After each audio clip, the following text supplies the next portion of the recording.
नमस्कार मित्रों, प्राचीन स्थानों को जिनका एक गरिमापूर्ण इतिहास है उनको संजो कर रखना, ये एक बड़ा विकट प्रश्न बनता जा रहा है। और ये प्रश्न सिर्फ ये नहीं है कि ये बांग्लादेश के लिए या पड़ोसी पाकिस्तान के कुछ मंदिरों के बारे में है। ये अन्य कुछ संस्थान भी हैं अन्य देशों में, वहाँ भी स्थिति यही है। और धीरे धीरे हम कैसे इन चीज़ों को संजो कर रखें, ये बात तो स्पष्ट नहीं हो पा रही, लेकिन धीरे धीरे हम लोग उन चीज़ों को भूलते जा रहे हैं। मैं आज जिस स्थान का जिक्र कर रहा हूँ वो ब्रिटेन का है, और लंदन में विशेष रूप से एक इंडिया क्लब हुआ करता था कभी।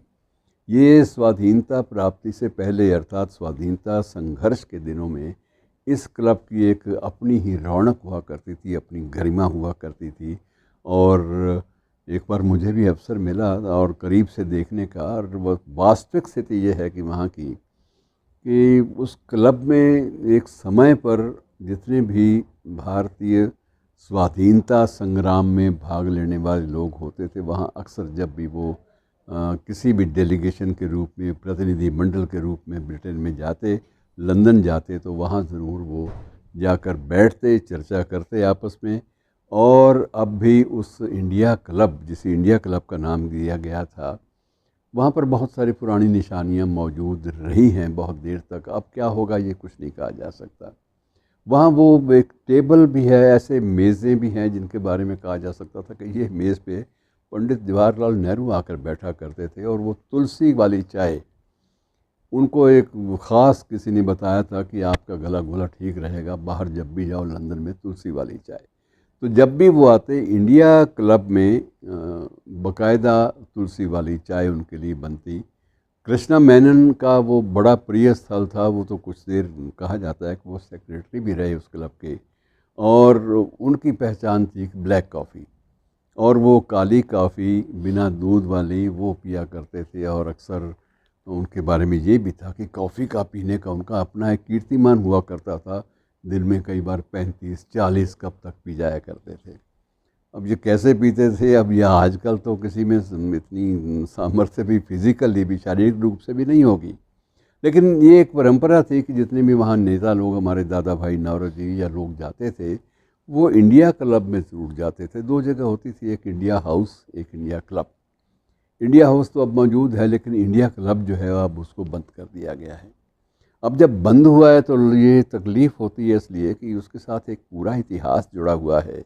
जब ऐसा कोई भी संस्थान दम तोड़ता है या उसके कपाट बंद होते हैं, तब ये लगता है कि हम लोग कहीं ना कहीं अपनी विरासत के बारे में ज़्यादा संवेदनशील नहीं हैं, सेंसिटिव नहीं हैं। और ये सिर्फ लंदन के उस इंडिया क्लब की बात नहीं है। हमने अनेक देशों में अपने गरिमापूर्ण स्थलों को खोया है, क्योंकि हमने उनकी उपेक्षा की है। और इसके लिए अब क्या किया जाए, ये समझ पाना बड़ा मुश्किल है। लेकिन अगर अपनी प्राचीन संस्कृति को बचाए रखना है, अगर अपनी पुरानी निशानियों को बचाए रखना है, तो ये एक बहुत ज़रूरी बात है कि हमें कोई ऐसा संस्थान या कोई ऐसा तंत्र, कोई ऐसा एक प्रकार से कोई मैकेनिज़्म आपको हमें विकसित करना होगा, जो ऐसे स्थलों जिनके साथ इतिहास जुड़ा हुआ है स्वाधीनता संग्राम का या उससे पहले की घटनाओं का, कम से कम उन स्थानों का सम्मानजनक रूप से रख रखाव तो होता रहे। और ये काम को ज़्यादा मुश्किल नहीं है, सिर्फ एक उस तरफ ध्यान देने की और उधर गंभीरता दिखाने की ज़रूरत है। लेकिन अब इंडिया क्लब बंद हुआ है, कपाट बंद हुए हैं, दरवाज़े बंद हुए हैं, तो बड़ी तकलीफ़ होती है कि ये चीज़ें इतनी ज़्यादा हमारी पहुंच से बाहर क्यों होती जा रही हैं। अब ये ऐसा नहीं है कि सिर्फ वहाँ पर ये लोग ही थे, जाते थे, या पुराने जिनके नाम मैं दे चुका हूँ जो अब नहीं है दुनिया में, सिर्फ उन्हीं लोगों का तो नहीं था कि वो उनके कारण ही चलता था, उनके कारण जाने के बाद, उनके देहावसान के बाद ये समाप्त हो गया, ऐसा नहीं है। वर्तमान परिवेश में ही बहुत सारे ऐसे नेता हैं, भारतीय नेता, जो नियमित रूप से इंडिया क्लब को अपना एक प्रिय स्थल मानते रहे हैं। उनमें सुब्रमण्यम स्वामी, उनका भी प्रिय स्थल वही रहा था, और शशि थरूर, और बहुत सारे बुद्धिजीवी विशेष रूप से जब भी लंदन जाते तो इंडिया उसमें क्लब में जाना कभी ना चूकते, कभी ना भूलते, क्योंकि उसके साथ पुरानी यादें, पुरानी यादों की एक सुगंध वो जुड़ी हुई है।